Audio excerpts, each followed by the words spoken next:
Hey, I got a good spot for you.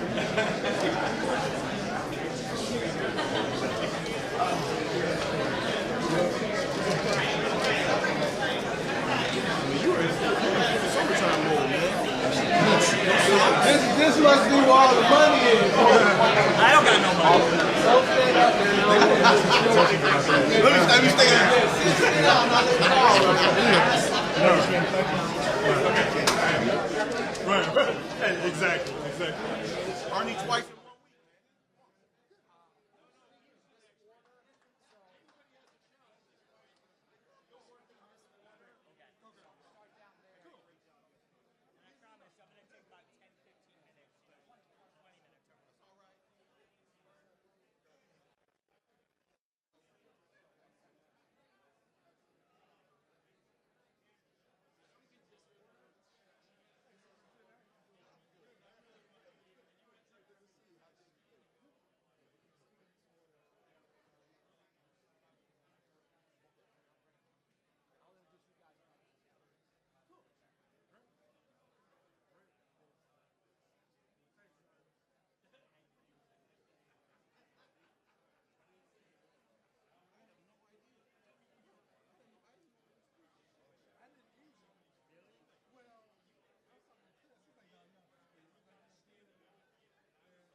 Good afternoon, everybody.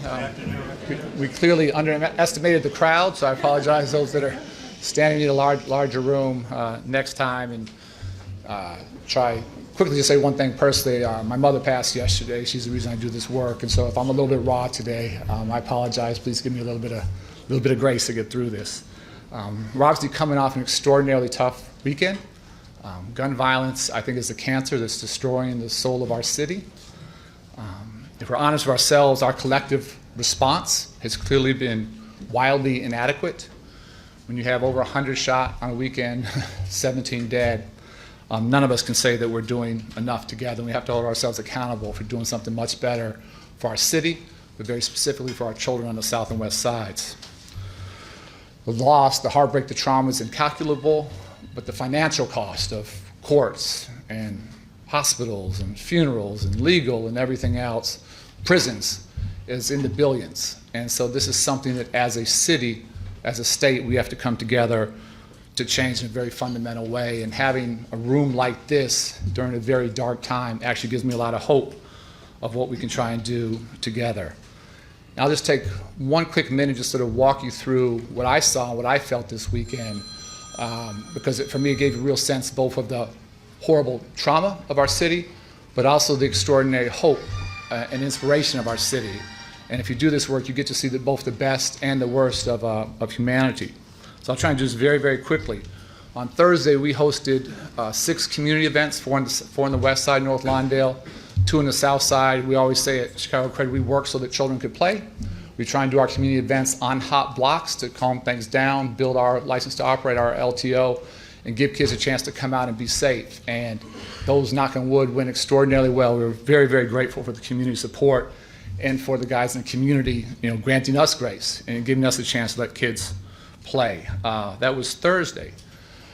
Friday, unfortunately, we had to go visit with lots of our partners across the CVI community, to go visit the family at 71st and Woodlawn. And I can only describe what happened there as a massacre. To have 2 moms and a young baby killed, to have 2 other babies in critical, talking to one of the fathers who works the night shift. He was working from 12 at night to 8 in the morning. I think very few of us in this room have to work night shifts, but that's what he does to put food on his family's table, and get a call at 7 in the morning at the end of his shift. His child's not wrong place, wrong time. His child's asleep in his house. To get a call that his little baby is killed is something I'll never forget. Two of the young men there happen to be basketball players. One's trying to go to college. One's a very talented 8th grader, state ranked. And to hear them talk about what they want to try and do in honor of their mother's memory is something that I'll never forget. Leaving there, went to the near west side, and I texted the governor about this. Thanks to his and the state support, all of our state legislative leaders here, we've been putting in place the FLIP program, which is a piece of this strategy. 2 neighborhoods that have been at war for a while, been able to hire guys through the FLIP program on both sides of that conflict, visited 2 of the spots, and 3 months does not make a trend, but in the past 3 months there's been a 50% reduction in violence. And to see the pride that both sides of that conflict took in those numbers coming down, and there's still work to go, it's still too much violence, but to see how happy they were, and again to see kids out there playing, coming after the visit of 71st and Woodlawn, gave me a sort of a sense of what's possible if we really empower those who are closest to the problem to actually be the solution. They're not the problem, they are the solution. Saturday, very ironically and tragically, one of the young men in our program was going to meet with his opposition. He knew what was going on the weekend to try and make peace, and very tragically he got shot as he went to have that meeting. Thankfully he survived. He's not in great shape, but he's going to make it.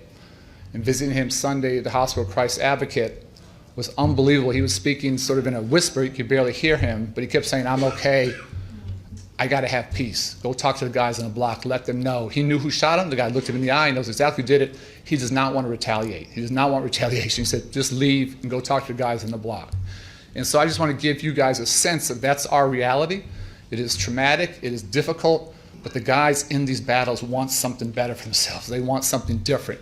And we got to walk with them and learn from them and empower them and give them a chance to do exactly that. There are a couple things I'm convinced we have to do. We have to teach people how to de-escalate conflict. The smallest conflicts end up becoming lethal, and that's a skill that can be learned, can be taught. It's what many of us try and do every single day, but we're nowhere near at scale in doing that. We have to help people heal from trauma.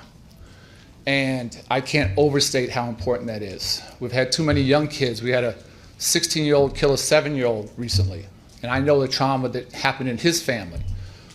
I don't know the situation. We had another 16-year-old kill a retired police officer. How old was he? Do you know? 16 and 17. 73? Yeah, 73. 73. So 16-year-old killed a 73-year-old. I don't know that story, but something's going on there. And I have no insider knowledge. This is the police chief's job, and he's doing an extraordinary job. But if we solve what happened at 71st and Woodlawn, I wouldn't be surprised at all if that's another 14 or 15 or 16-year-old dealing with recent trauma and handling it in exactly the wrong way.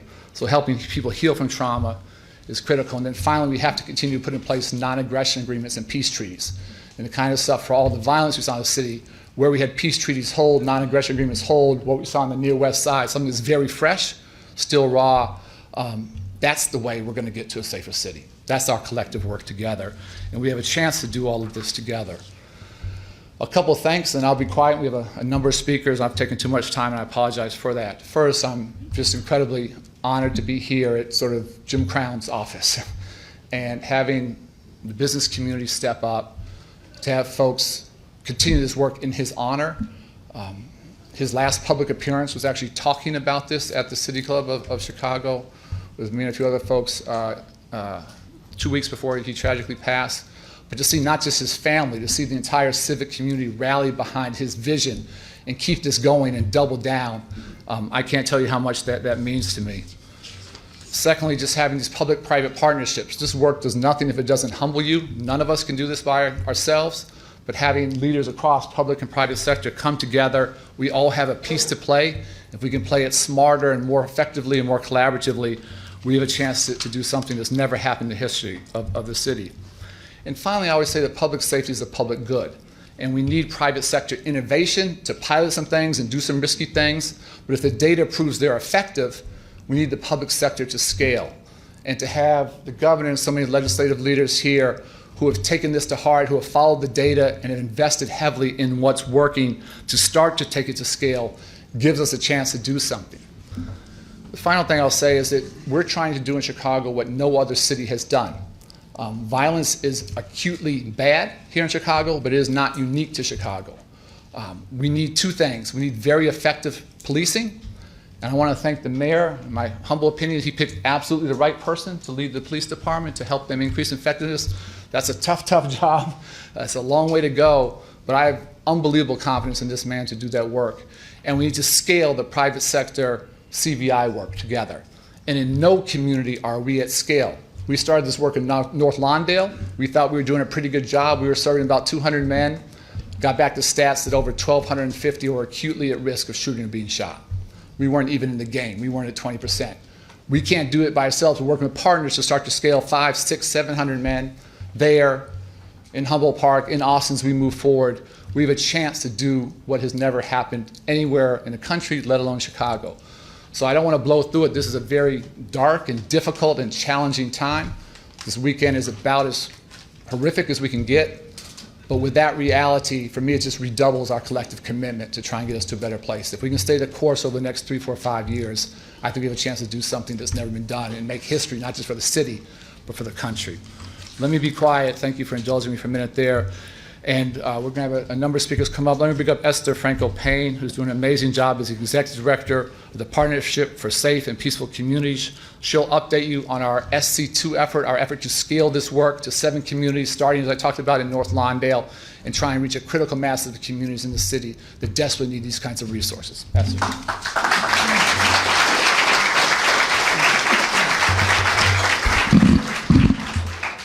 Thank you so much, Arnie. Thank you to Governor Pritzker, Mayor Brandon Johnson, members of the legislature, city and county officials, and most importantly, our community partners.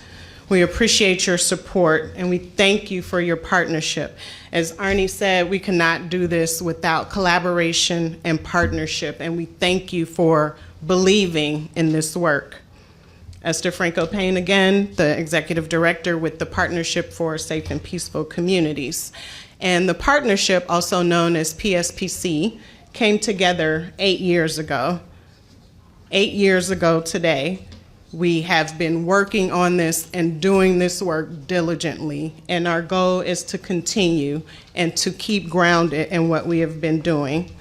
Focused on a multi-part agenda, we began building a network of organizations to directly reduce gun violence and to build evidence of their effectiveness.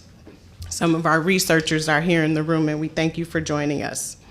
8 years later, we are now part of a coalition unlike anything we have seen in Chicago or across the country. We have philanthropy, business, government, community, all united in this mission to reduce gun violence.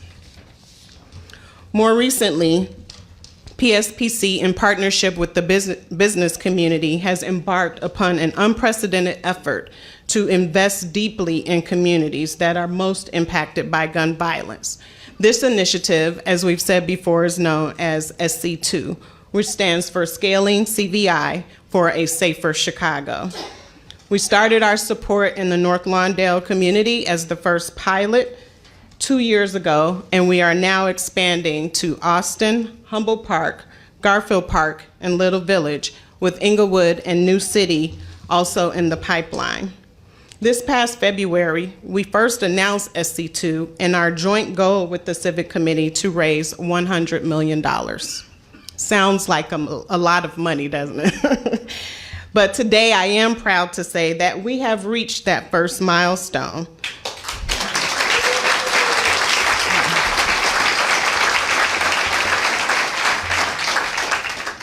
Some of our donors are here in the audience, and so we thank you. I would ask that you give them a round of applause because they have come through.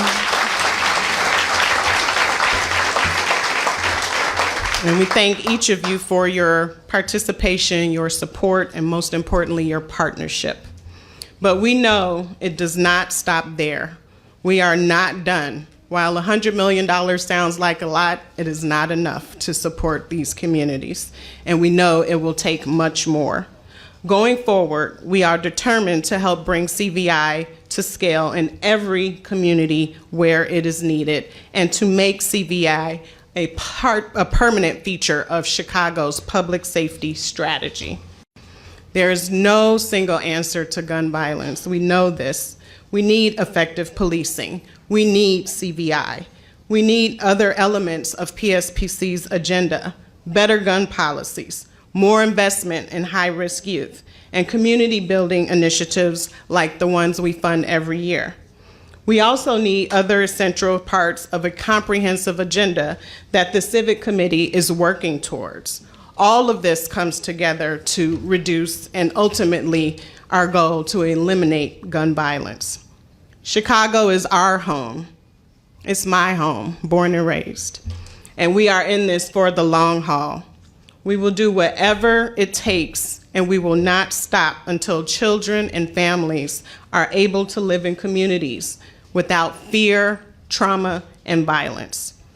Our community partners and frontline workers are doing the hard work each and every day. They are putting their lives on the line, and we are grateful to them. There is no amount of thank you that we could express our gratitude to them for the work that they are doing. So we appreciate you all for being here today. This crowd is tremendous, and let's continue to work together to create safer and more peaceful communities.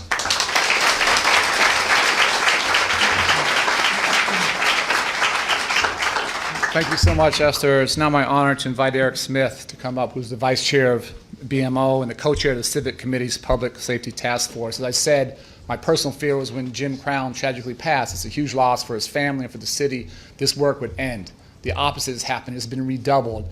It's because Eric and Mark Hoplamazian and so many others have stepped up. In Chicago, one of its best assets is the Civic Committee, the civic community. When they come together, great things happen. So Eric, I want to thank you so much for stepping up and leading. All yours. Thank you. Good afternoon, and thanks to Esther and to Arnie. Special thanks also to Governor Pritzker and to Mayor Brandon Johnson for their leadership. And a special thanks to Crown Family Foundations for hosting us here this afternoon. A little over a year ago, the late Jim Crown announced a comprehensive 5-point plan on behalf of the business community to help address the crisis of gun violence here in Chicago. The first commitment was to raise $100 million to invest in scaling community violence intervention organizations in order to expand programming in up to 7 neighborhoods across Chicago. As Esther shared, we're very pleased to have now met that initial milestone, and we're deeply grateful for all of our donors, many of whom are here today. We have obviously representation from the Crown Family Foundation, the Pritzker Family Foundation, the Su Ling Jin Foundation, the Chicago Community Trust, Chuck Lewis, John Rogers and Ariel, PNC, Northern Trust, McDonald's, BMO Harris Bank, Allstate, ITW, and the list goes on. And I'd like to give each of them a round of applause for the very generous support.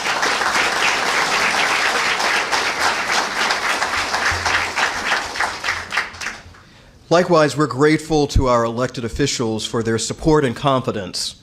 This partnership between philanthropy, business, community, and government is unique and powerful, and we know that it will help make our city safer and our state stronger.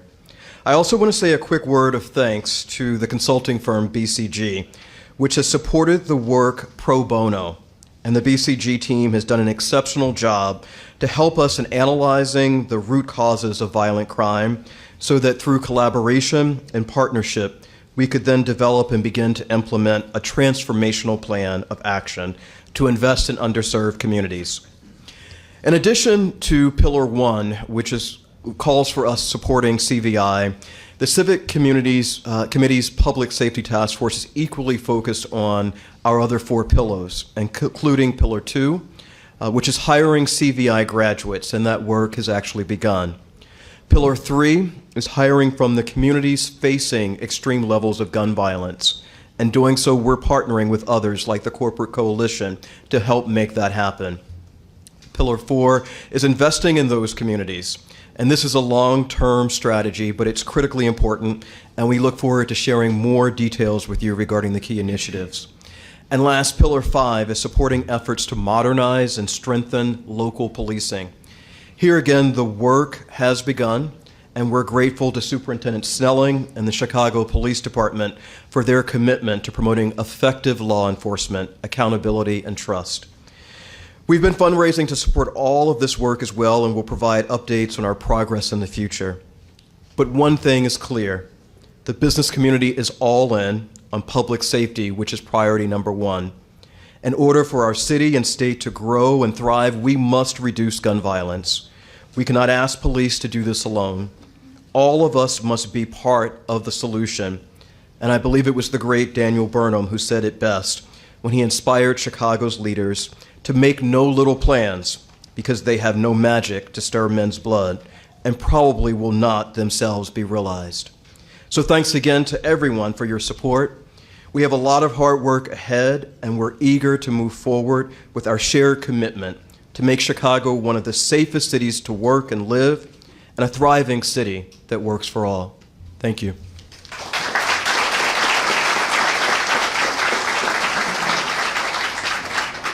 Thank you so much, Eric. And I just want to channel Derek here that we're here to celebrate hitting a milestone. We are just getting in the game. We have so much hard work ahead of us. We have so much more money to raise. It's a huge accomplishment to get to this point. But again, to state the obvious, coming out of this weekend, we're nowhere near where we need to be, and just appreciate the sense of momentum. We need to keep building on that. Now I'd like to bring up I would say partner in crime, but that's not the right thing to say in this audience. So just say my partner, Vaughn Bryant, who's Executive Director of Metropolitan Peace Initiatives. What they have done to start to scale this work in neighborhoods has given us a blueprint of how to do this, how they're training frontline workers to really professionalize them has been extraordinary. I'm so thankful for your leadership and partnership. Vaughn Bryant.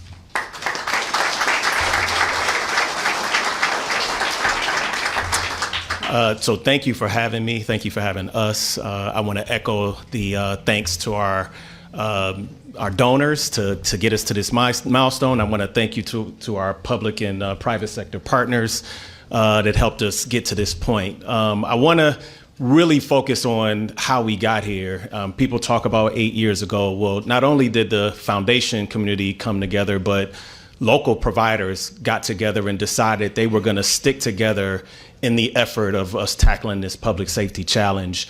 And it's really the effort for them to stick together, sacrifice their own individual interests in terms of having donations from foundations that they were getting individually. The foundations pooled their money together to go deep on a couple of initiatives, and Communities Partner for Peace and Ready Chicago were launched 8 years ago. And the fact that we stuck together and kept that coalition together is really why we're here today. It's much easier for us to go to the private sector and the public sector when at the community level, we've stuck together, we've proven our case, and we have a coalition and backing of people to back what we're trying to do. But it starts with the collective unity at the community level. And so we had outreach, we had case management, victim services, we have a place-based strategy that we all got together, and then we've iterated on that and added behavioral health services, added workforce development, added civil legal aid to the mix. We've built the Metropolitan Peace Academy, and if you haven't seen it yet, you gotta see it. We started off in Northeastern at Kennedy King. We've been outside at the Park District, and now we finally have a home because that is one of the jewels of the work that we've done. So we have a standard of practice across our city of people who are putting their lives on the line on a daily basis to make our city a safer city. And we wanted to do something special for them in creating a very welcoming space, because none of this works without our outreach workers, the people who put their lives on the line on a daily basis. And we have to,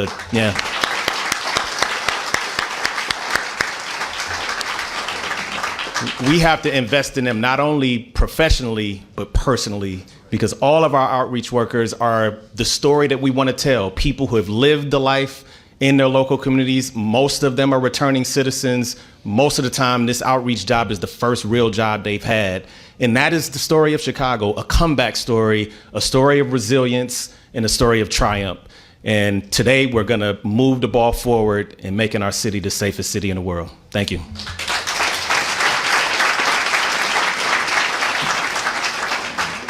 Thank you so much, Vaughn. I'm going to introduce the superintendent briefly and then ask him to come up and introduce the mayor because their partnership is critical. The state's been amazing, but we as a city, we have to own this, and having their collective leadership is so important. I'm going to introduce him something you guys probably don't know, and we do public events like this, and they are important, but I think they're arguably the least important thing we do. It's all the little stuff we do day to day that changes things. He doesn't know, I know this, probably none of you in the room know this, but I'll just say it, coming out of this horrific weekend, 17 killed, over 100 shot. On Monday, he took time to honor a partner of his who was killed in the line of duty 14 years ago, named Thor. They trained together at the police academy, police training academy. And he died 14 years ago. Could easy to say, let's let that go. Easy to deal with all the real crises facing the city. But he took time out to go honor his fallen partner. And the only reason I know that is his widow is a friend of ours. And so just away from the spotlight, away from all this, that's the kind of man this police chief is. Please welcome Superintendent Sims.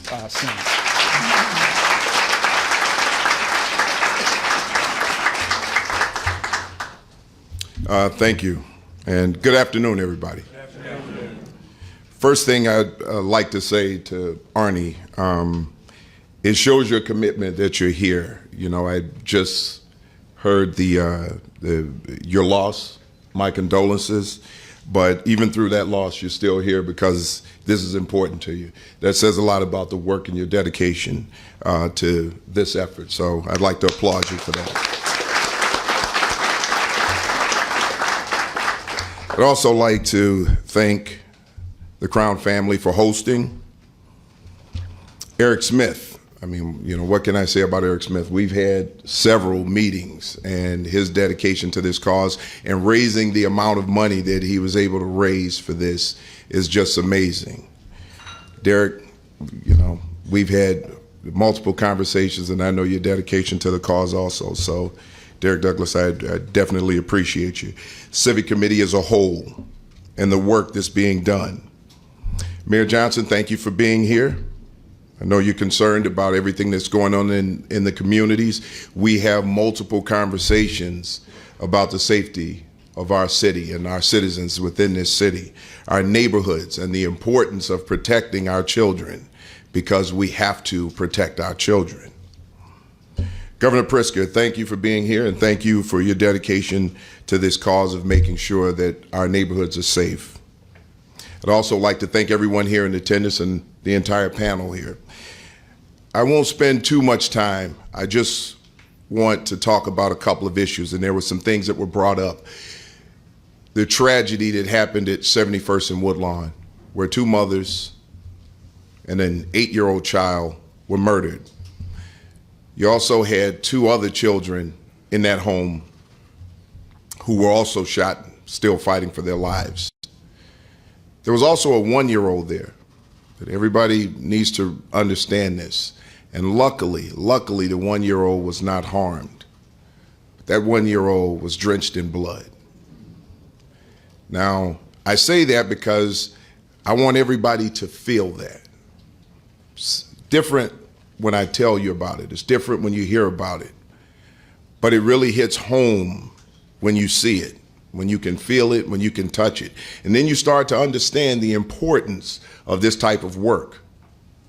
There are people out there, and I see some people in this room that I've done work with out there, and they've done some great work. And there are people out there now who are not in this room right now who are out there doing great work.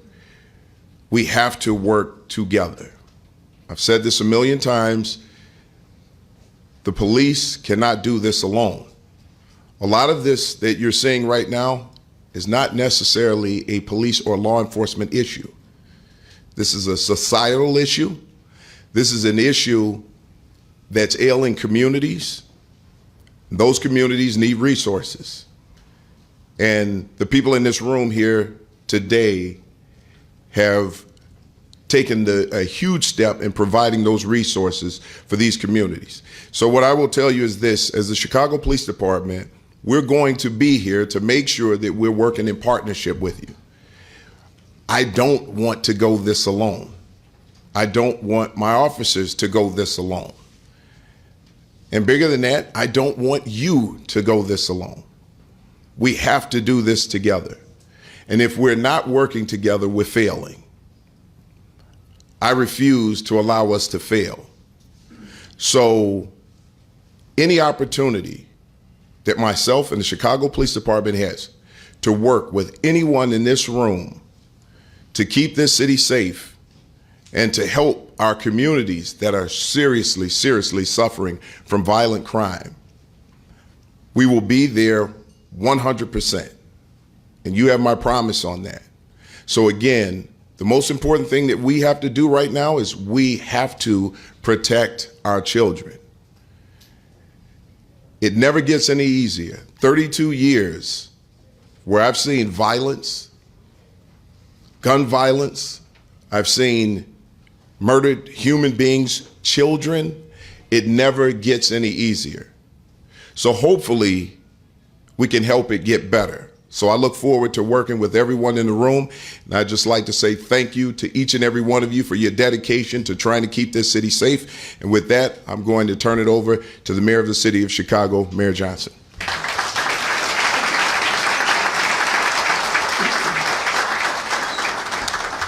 Thank you, Superintendent Snelling, and good afternoon, everyone. Thank you, Arnie Duncan, for your commitment and love and dedication to the people of Chicago. And you have, of course, our deepest condolences to the Crown family in this beautiful building. It's given me ideas of how I'm going to redecorate in my second term. So, thank you for your leadership and the legacy of Jim. Of course, Derek, you've been an incredible friend and partner over the course of my first year in office. And Eric and Mark, and to all of those who have contributed to the efforts. Of course, to my colleagues, there are a couple of here that are joining me, Alderman Mike Rodriguez, our Vice Mayor, Alderman Walter Burnett. Thank you both for your leadership in being here. To the state reps, state senators, the Speaker of the House, Senate President, and thank you, Governor, for your leadership and your dedication to the people of Illinois and, quite frankly, the people of this country. You know, I'm truly grateful that we are gathering here today to reaffirm our commitment to work together to stop violence. Because, as been stated and as I've said repeatedly, it is going to take all of us. In order for us to have safe communities, all of us have to put in real work. And let me express my sincere gratitude to the individuals and the organizations who are making the critical investments, again, to prevent violence. But also let me provide my deepest appreciation for those who are showing up on the front lines every single day. I also want to thank again just the people of Chicago for recognizing that this is a moment and an opportunity for us to build a collective response to violence in this city. And I'm confident that the investments that we are celebrating today will have a direct and positive impact on the lives of Chicagoans and the communities in which they live in. This announcement comes, of course, at a very critical time. This weekend was brutal, was harsh. But let me remind people today that the pain and the suffering that the people of Chicago have endured over decades, these are not just numbers or headlines. These are real lives, our neighbors, our co-workers. There are people who are waking up today who won't wake up to a mother or daughter, son, aunt, uncle. These people deserve justice. And we will do everything in our power to make sure that we are healing and bringing closure to their families and to the communities at large. This violence does not happen in a vacuum, however. It happens because generations of Chicagoans were disinvested in, disenfranchised, and neglected, and dare I say, intentionally. But we know the solutions of our challenges. That is the gospel today. We have an answer. It will take deep, sustained investments in our people, giving them access to more housing, making sure that they have fully funded neighborhood schools, increased job opportunities, youth programming, and so much more. Everything the people need to live and to succeed in this city. There's nothing that we should withhold from them. The Chicago Department of Public Health issued an RFP seeking hospitals and community-based violence intervention organizations to deliver wraparound services to victims of gun violence who are at risk of repeating violent injury. And supporting victims of violence is an important component of this work. That's why my office is expanding and improving upon programs that assist victims with finances and mental health and so much more. But additionally, we have invested $100 million as part of the fiscal year 2024 into CVI programs, gender-based violence intervention, and reentry programs. It has been rightfully pointed out that unfortunately, that only 15 to 20% of estimated 20,000 highest promised individuals are actually reached through CVI. And so we know that CVI programming actually works, and so we have to do what works. I'll close with this. I'm so proud of the members of SC2, the steering committee, helping to deliver these investments and to provide the type of change that these communities need who have been suffering from systemic violence for ages. And our partnership in this mission is critical. Government cannot do it alone. Community violence interrupters cannot do it alone. The police certainly cannot do it alone. But in order for us to achieve a lasting peace, it requires all of us to lean in.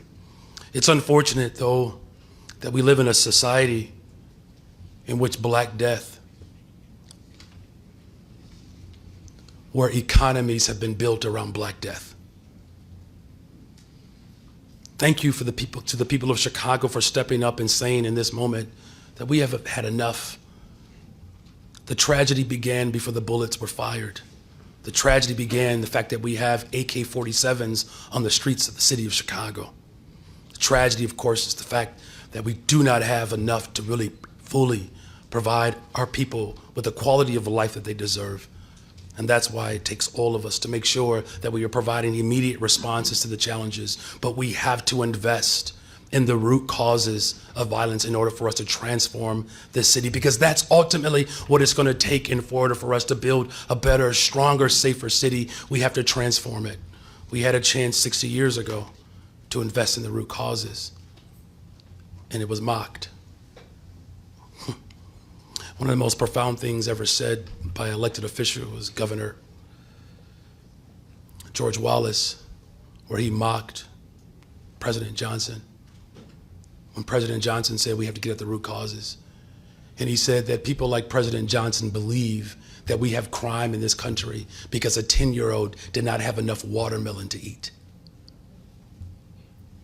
It's not enough to just say it's enough. Where your heart and your treasure are aligned, then we know we are working collectively to ensure a safe Chicago. And with that, I'm grateful to have partners at the state level, State Representative Justin Slaughter.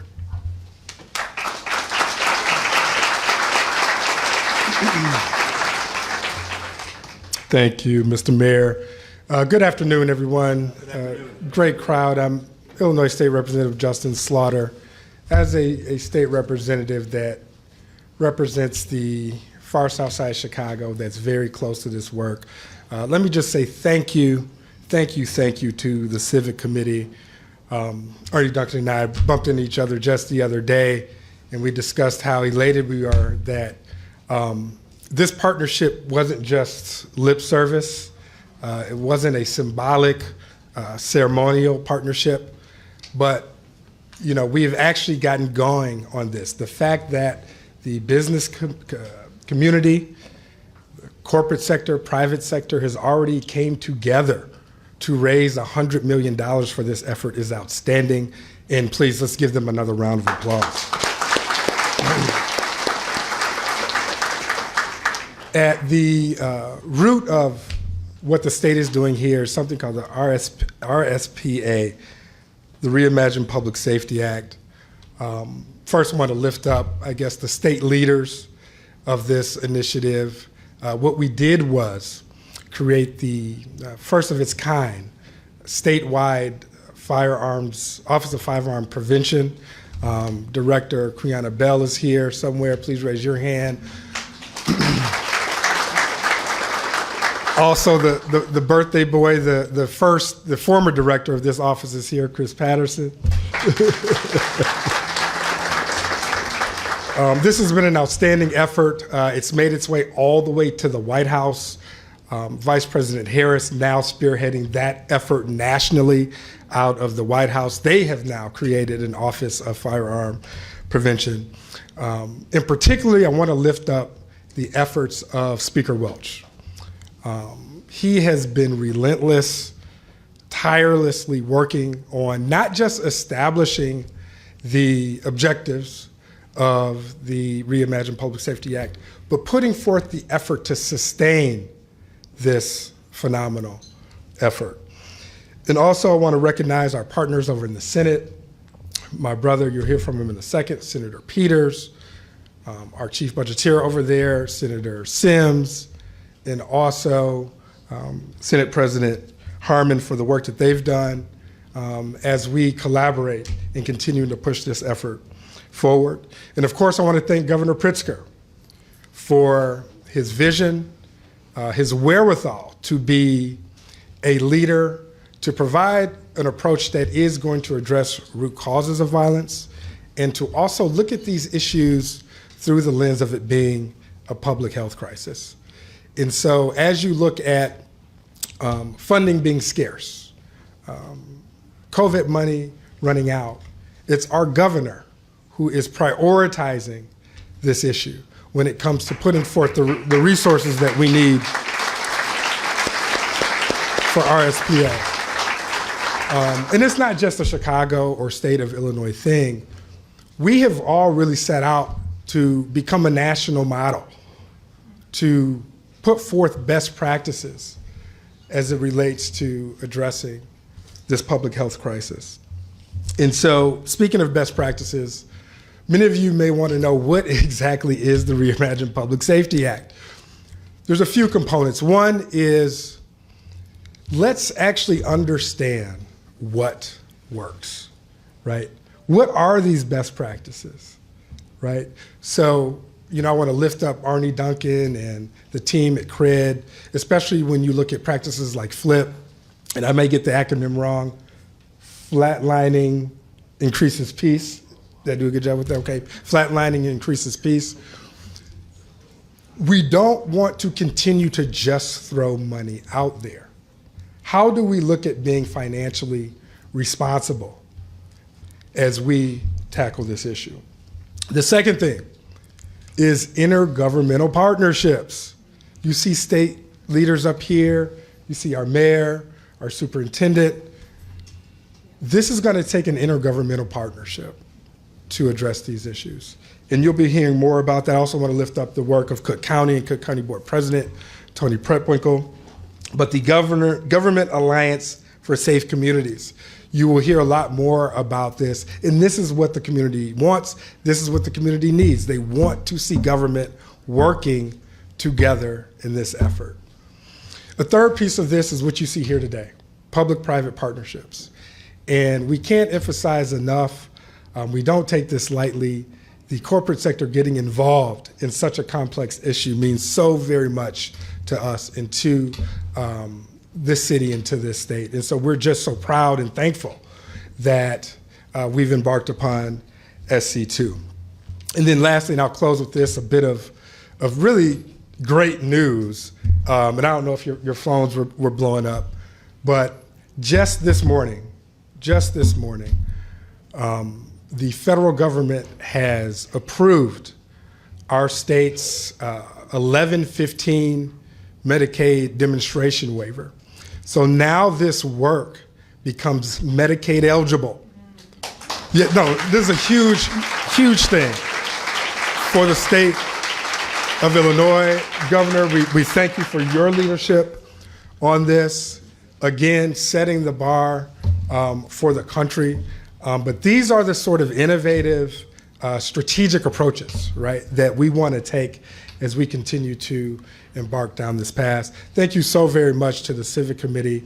Now we turn the page to a different chapter, and it's not just about violence prevention. That's great. If an individual can, wake up and then end their day not committing violence, great. That is a great start. But now we turn the page to more creative, innovative interventions that facilitate and allow individuals to become positive, productive individuals. So very grateful to where we are. We have a lot of work to do, and we stand here at the ready to continue to spend important, critical time and energy and effort to push this along. With that said, I want to bring up my brother, Senator Peters.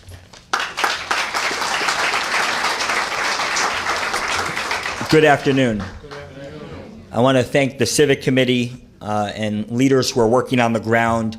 When I look around this room and see how packed it is, it just shows how much people care about making our city and our state as safe as possible.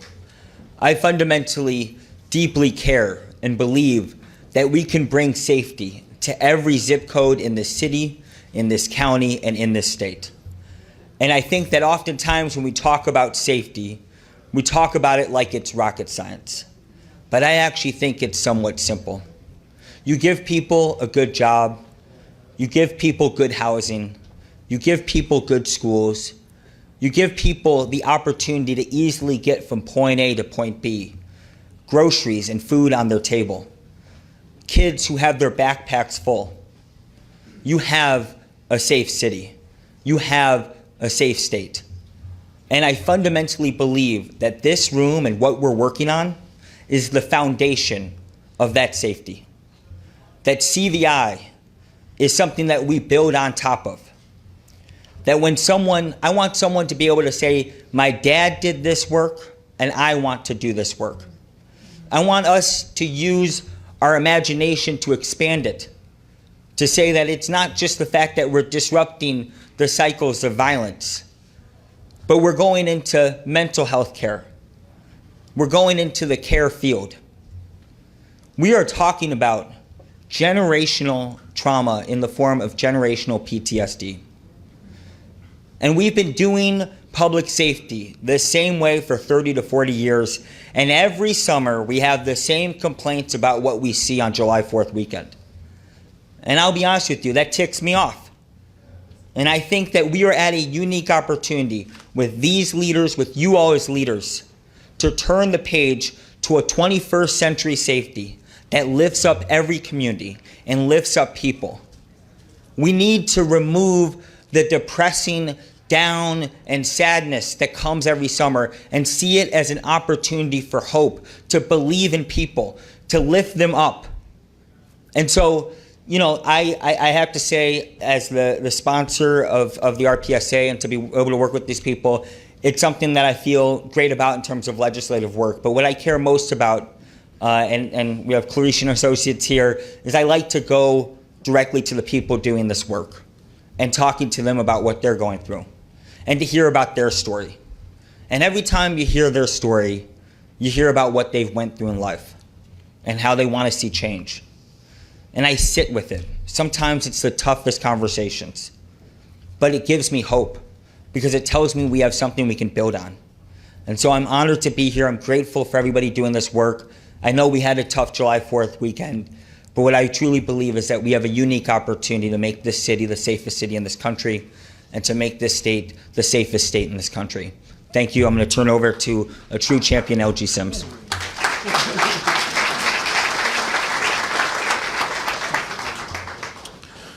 Well, good afternoon.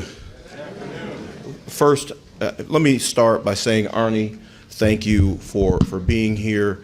Our condolences to you and your family on your tremendous loss. I mean, the loss of a parent is never easy, but the fact that you are here despite that loss says a lot about not only your character, but about your mother's investment in you. So I want to thank you for being here, my friend. And I know, again, we're all here with you and expressing our condolences. What a difference partnership makes. When you have the ability to have folks who work together.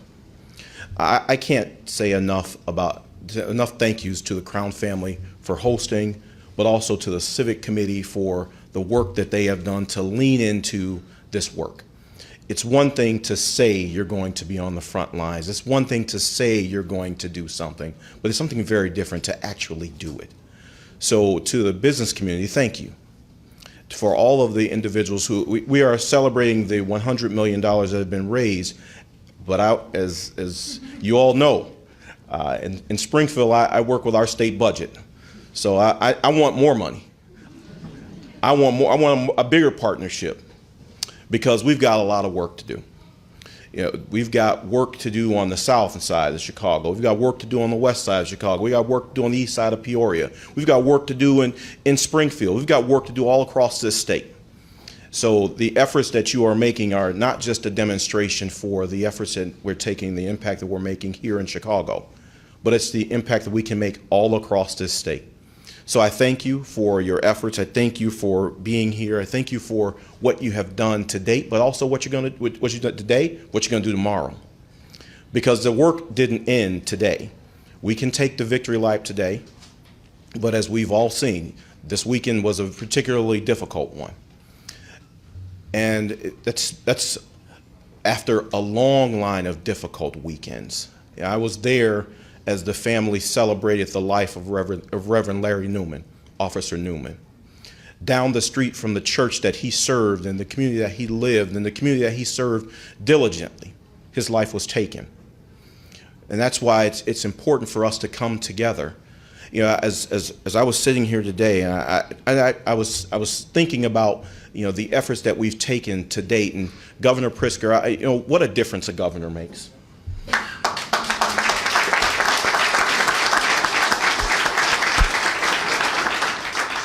To have the courage to stand up and say gun violence is a public health crisis, despite what others might tell you, despite the folks might tell you that, you know, you have to have access to handguns. I was out walking my dog recently, and I encountered a 70-plus-year-old man who talked about the fear that he experiences just living in the city.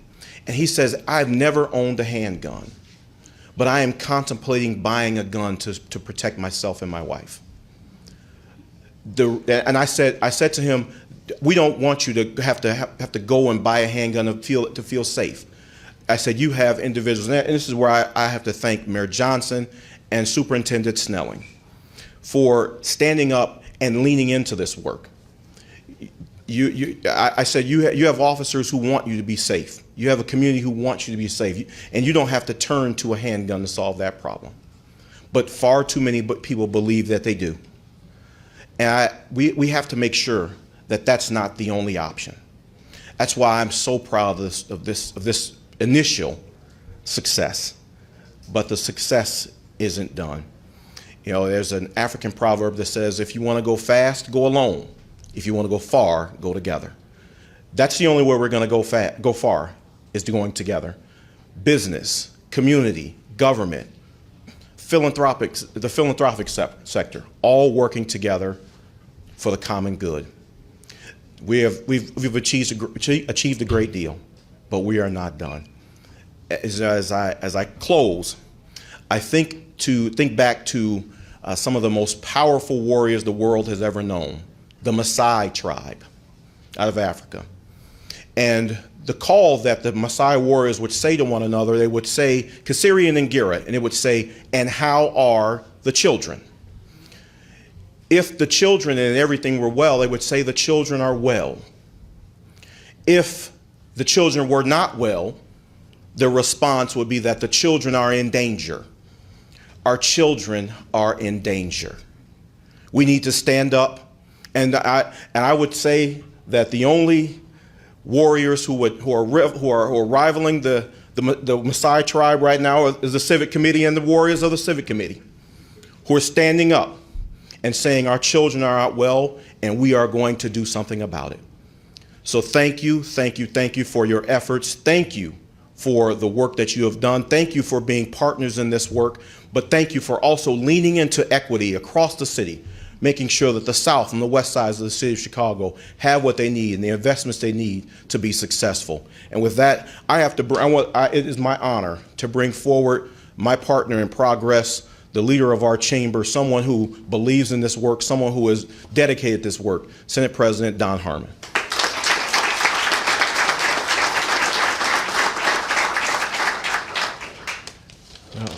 When you are the 11th of 13 speakers,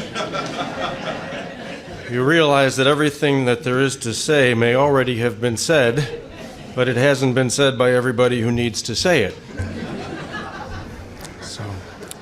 So congratulations to everyone on the success, and thank you for the opportunity to be here.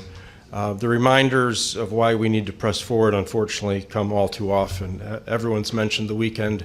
Mayor, I know how heavily that weighs on you from our earlier conversations. It should weigh on all of us.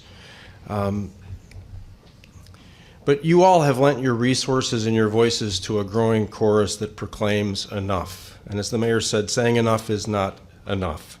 You've lent your expertise and your experience to a growing effort that demands we will make a difference. I want to echo something I heard the mayor say earlier. We're not going to tolerate in one community what would never be tolerated in another.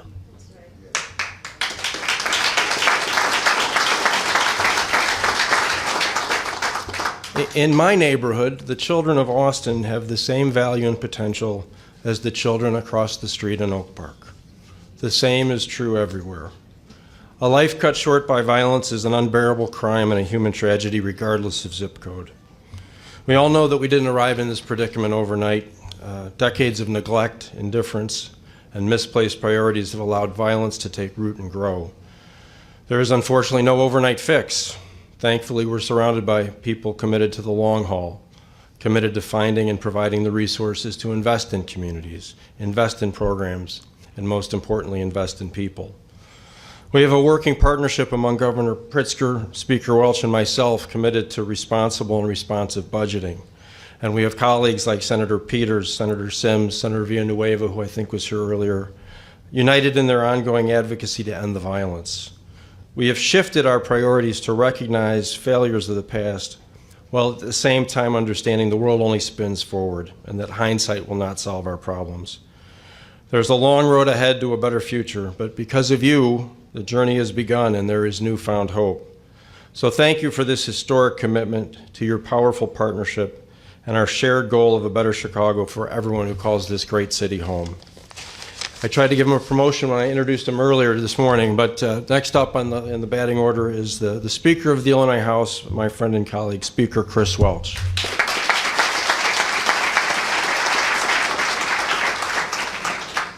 Good afternoon, everyone.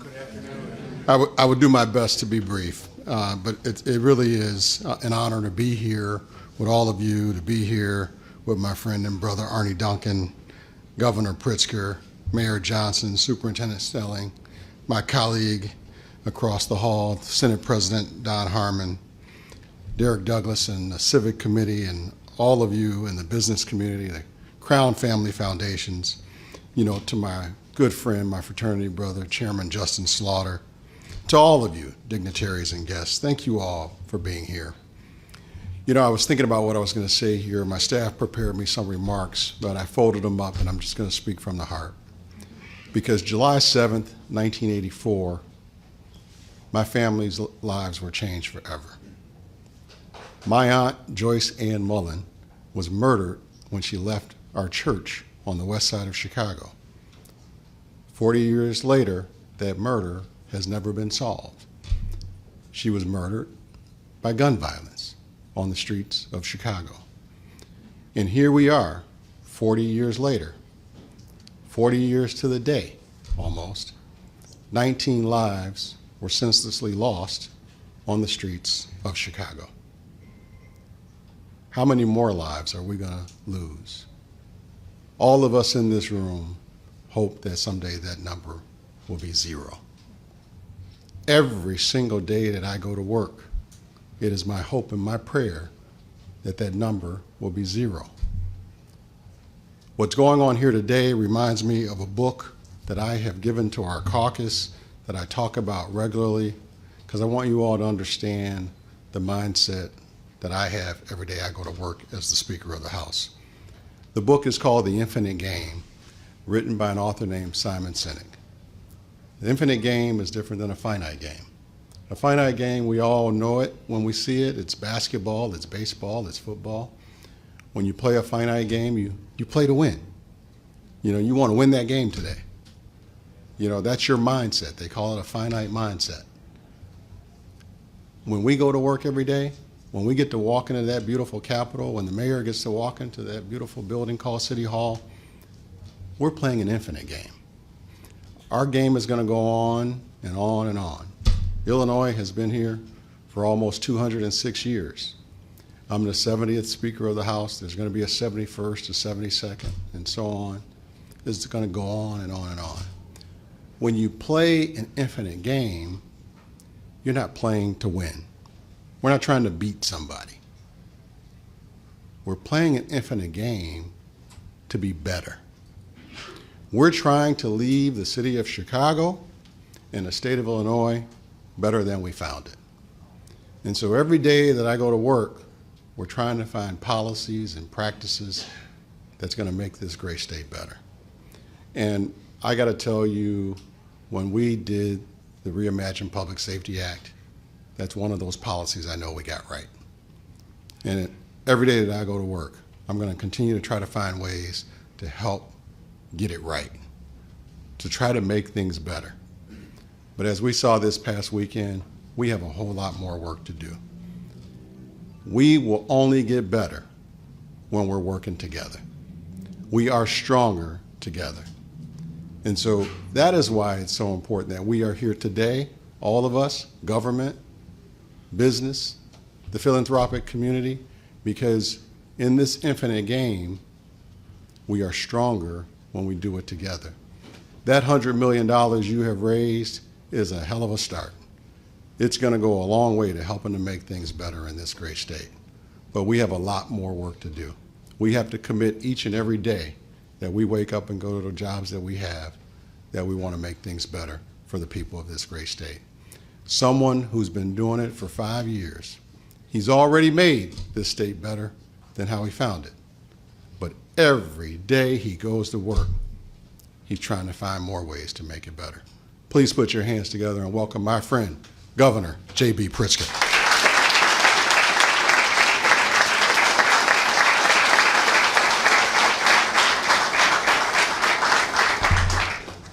Ooh, 13 of 13 speakers. That is who I am.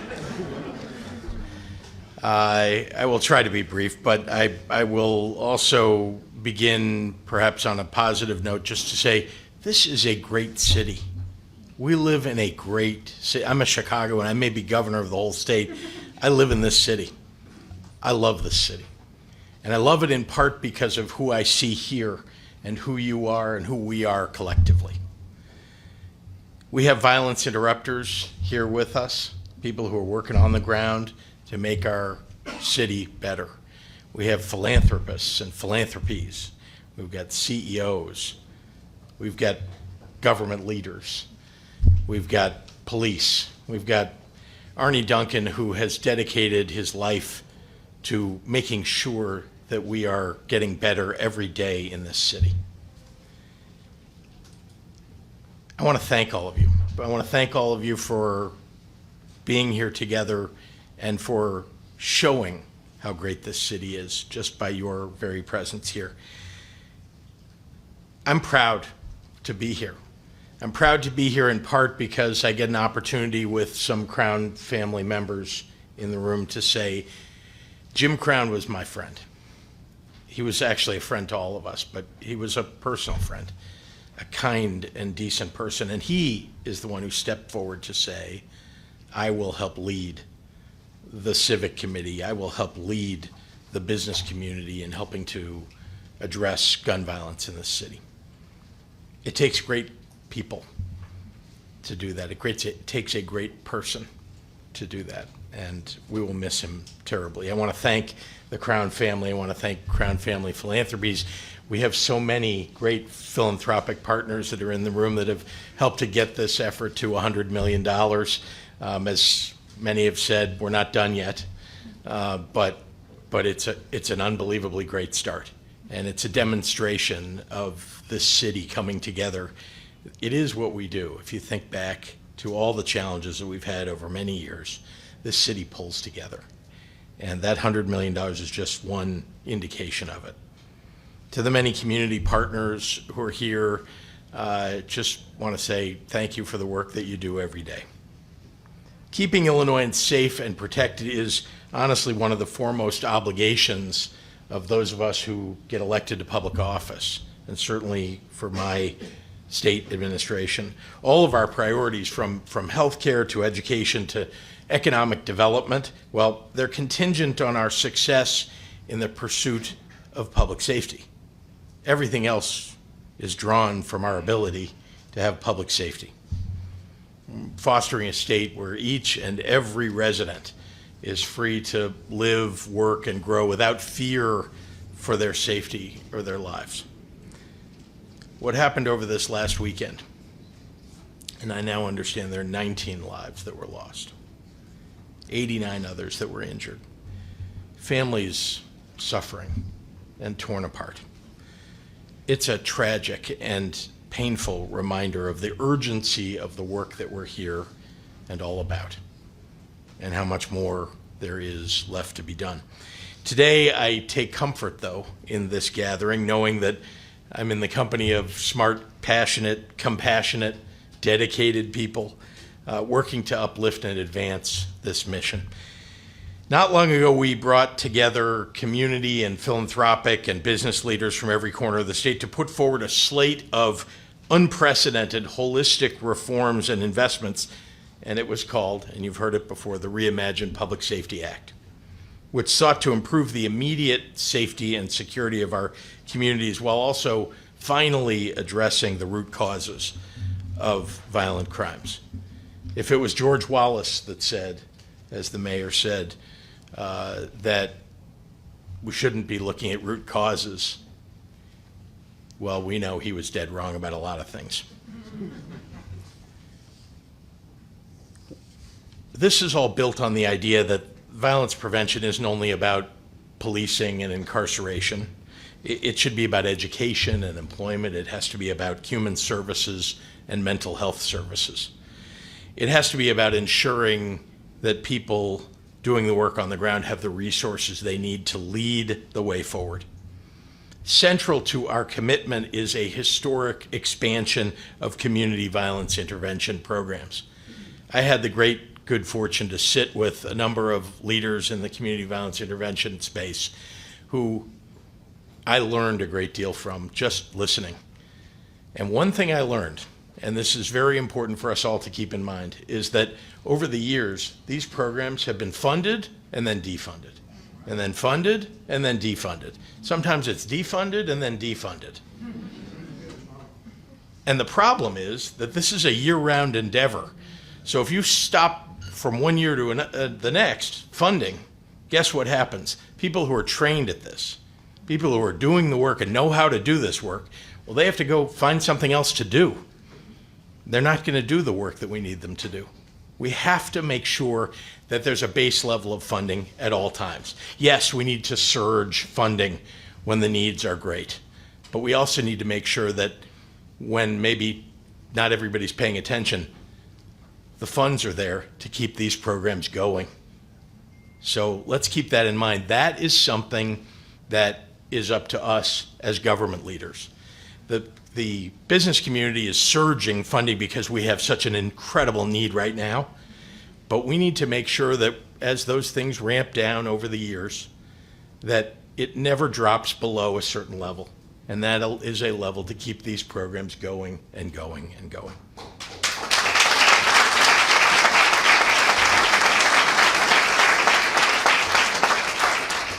CVI is where it's at. We have a lot of other tools, but CVI is what makes us reduce crime across the city of Chicago. If we can keep this going, we will succeed. The early returns on the approach have been promising. There's a Northwestern study that was published last November that found that those who had completed the CVI program were 73% less likely to be arrested for a violent crime in the following 2 years. I'm a believer in building on what works. And I'm very happy to be doing so still today and again tomorrow. These efforts have been bolstered by the state with the RPSA by a $250 million commitment. It's a multi-year investment that we made as state government. And then, of course, the additional $100 million that's now here from private philanthropy and the business community. I'm very proud of the coalition that we've put together, the dollars that we've put together to make all this work. There is still so much more to do, but just take pride in what's already been accomplished. It's an inspiring display of all that we can accomplish when we commit ourselves to a common goal. I believe that given the proper resources and support and opportunity, our communities can and will live in peace. I know I'm an optimist. I've always been an optimist. Even in the worst of times, we know that we can come out of this, and part of it is because we're Chicagoans. We know we have broad shoulders, right? We're the city of big shoulders. We know how to take a challenge and carry it and overcome it. So I just want to say to all of you, thank you. Thank you for your belief in the vision of overcoming the challenges that we have today, that we will overcome tomorrow, for committing your time and your resources to making that possible, for being here today. And thank you for listening to the unlucky 13th of 13 speakers today. Thank you.